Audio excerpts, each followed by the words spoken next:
Of consumer and producer surplus to analyze the effect of a country opening up to imports in a particular industry. So we've got this autarky situation depicted here. Now, autarky means when a country is self-reliant. So it doesn't import or export initially. So where the supply and demand curve meets, the market clearing price, we've got price of P0, quantity of Q0, and that price is one that ends up equating the marginal cost of production on the domestic side with the marginal consumer benefit from consuming the product. So this is the initial situation, and we want to think about how one would depict and analyze imports. So first, I want you to just think about this for a second, of which one of these two prices would be one that would induce consumers to buy products from abroad, P1 or P2. So if you think about it for just a second, the world price needs to be below the domestic price in order for consumers to go to the trouble to buy from foreigners instead of the domestic firms. So PW2 is a plausible price for the country to import this product. Now, when the foreign competition comes in, that is going to push down the price that domestic firms can charge for their own product. Now, if it's a homogeneous good with perfect competition, the basic analysis that we're looking at here, the domestic price will go down by the full amount of the down to exactly equate the to the world price. Now, how would consumers respond to this? Well, there are going to be some consumers who are now going to be able to afford and be willing to buy this product, so that the domestic quantity consumed increases from Q0 to Q2, i.e. where the world price just meets the demand curve. So you take the price, go over to the demand curve, go down. That's the quantity consumed. That increases because the price that this product is available for has gone down. And domestic producers will scale back on their production. The price means that the price fall means that at least some firms in the domestic market who were able to sell this product at P0, a higher price, are going to leave the market if the price goes down.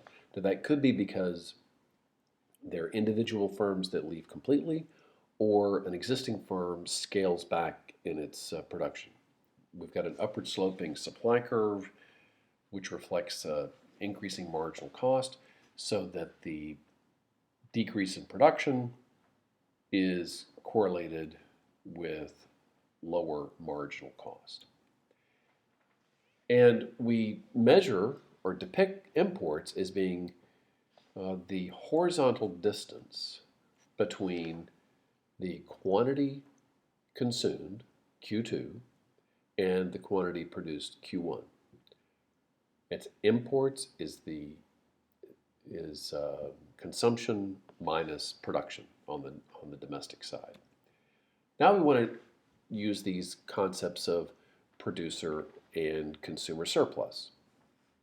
Now I've got a bunch of letters here across this graph, but let's use the tools that we've used or developed in the producer and consumer surplus videos. So at autarky, we're going to have a measure of the benefits to producers, i.e. the producer surplus. That will, at price P0, that is going to be depicted as G, H, and I. So that is the payments to fixed factors plus economic profit to the domestic firms when they don't have any international competition to worry about. That is at price P0. If you have a reduction in price to PW2 because of the international competition, you're going to have a smaller producer surplus, area I. In other words, the producer surplus will fall as the price falls and the quantity produced gets scaled back. That change in producer surplus of GH, that is the area, the price, the area defined by the difference in the price over the supply curve, as we've talked about before. That area GH is the measure of how domestic producers are hurt by the importation of this product from abroad.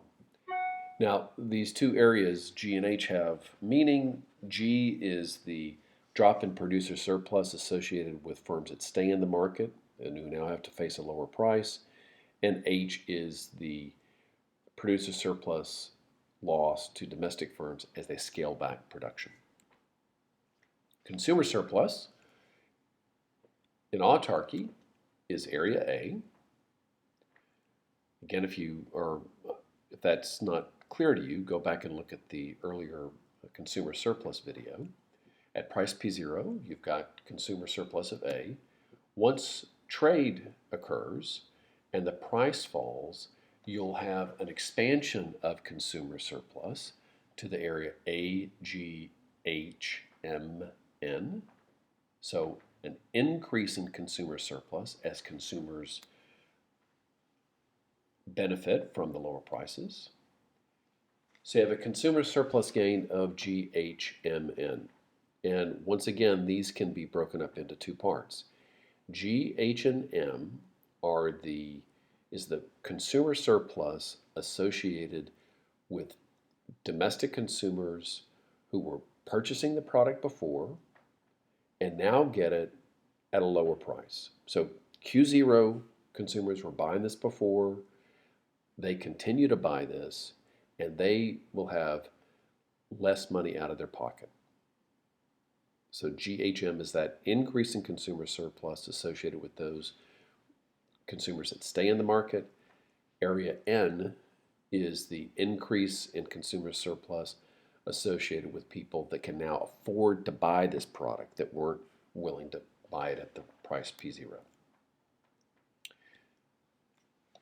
If you look at the consumer surplus gain and the producer surplus loss, we have net gains.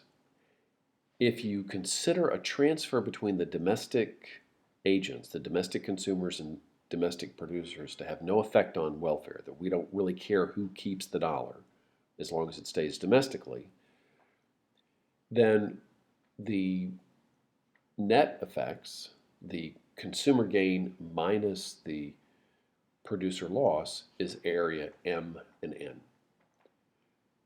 Those are the efficiency gains associated with imports. Now we can talk about a further economic interpretation of these two areas, and we'll do that in the following discussion. So we have an increase of consumption from Q0 to Q2. The PowerPoint says Q1, but it's an increase from Q0 to Q2 in terms of domestic consumption. The total consumer benefit from that increased consumption is the area under the demand curve, N plus K. Consumers only had to pay K to foreigners. So you have a net benefit to consumers, to new consumers, of N. That's the consumers that are priced into the market because of the lower price. On the production side, we've got a decrease of production from Q0 to Q1.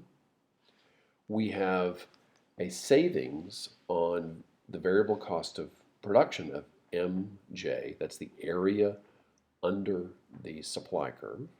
So society basically gains that back. And the cost of importing these goods is J. So you have to pay that to foreigners. So that the benefits from reducing costly domestic production is area M. So we have these two effects. N is in Nancy, is the benefits from new consumers that are now able to buy the product. M is the benefits associated with getting some of this production from lower cost foreigners rather than higher cost domestic producers. So we've got the summary of this is very straightforward.